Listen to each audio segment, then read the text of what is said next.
Hello everyone, welcome back to our channel. In today's video, I'm going to show you how you can enable dark mode on Messenger.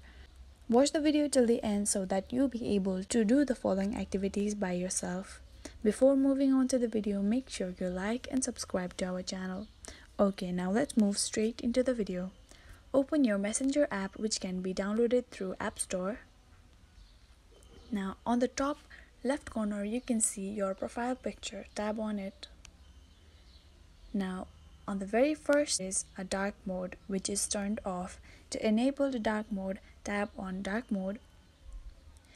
Then as your requirement, tap on or off, or as your system is in.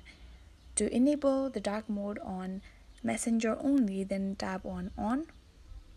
If you want to work this Messenger as your phone system, then tap on system. And now you know how to enable dark mode on Messenger. That is all for today.